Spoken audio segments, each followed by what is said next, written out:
Hello, this is Tommy again. Welcome to Chat Unix. So in my last video, I introduced you a really useful command line tool called brename to rename files on your file system.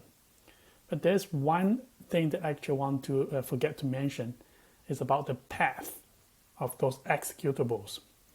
So again, if you want to check the old video, make sure you click the link somewhere in the screen. And let me show you. Okay, so we download that brename binary files here, and if we want to execute that command, we have to actually specify the full path of that program. So essentially, the current folder dot slash brename, and we have to actually run the program like that. But what happens, like if we use as a ls command?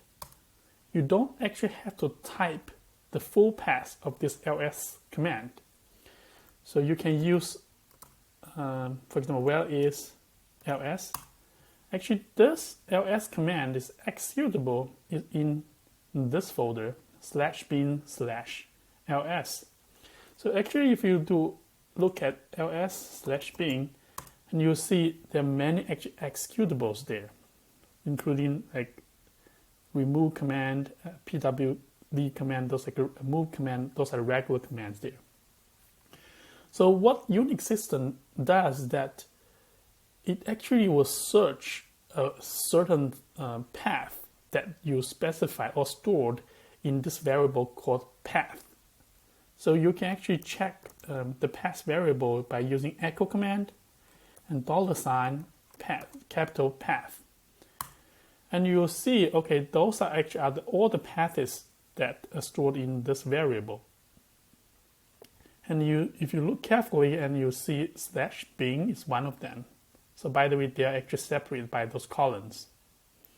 And I have also like my conda executables actually in the front.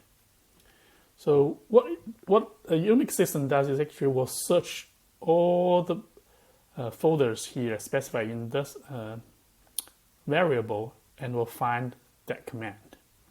So for now, for example, if you just directly type brename, it will say command not found because you haven't actually specified the full name of brename, and brename actually is in this folder. Current folder is the playground folder.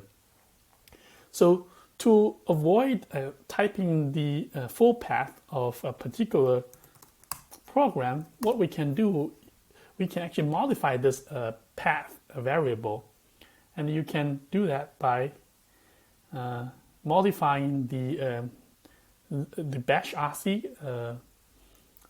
configuration file. So or the bash rc or the zesh rc, because I'm using zesh, so I have to do nano slash tilde sign. So usually it's in your home directory. So tilde /.zesh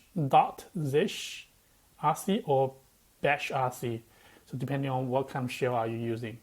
So if you do this, you'll see at the first several lines of this file, what I did this: export path equals to $path, and then you can actually append whatever folders that you want to actually append to that path.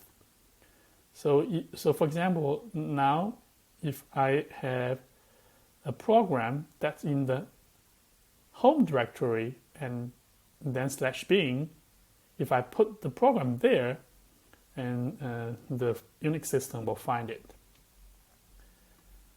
So let's Control X quit, and you see currently brename is here, but it's not in the home directory bin. It's not in that actual folder. So what we can do move, essentially move this brename file to the home directory, and then /bin. Okay, you see there's nothing here. But if you do ls tilde bin here, now this B rename is in that folder. And because we modify the path in that .zrc file, and we know this home directory and bin is in the path. So a Unix program can find that B rename without even specify the full path. So if you do just B rename here, and you'll see that you can actually find that program.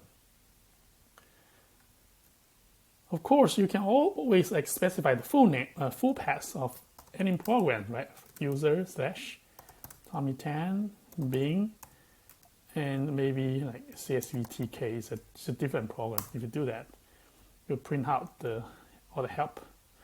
But you don't have to do that, right? So you can just do CSVTK, and it will print out the help message. So I hope this video helped you to understand what is the path and how Unix system actually find those programs. Okay. That's it for today, and happy learning. See you next time.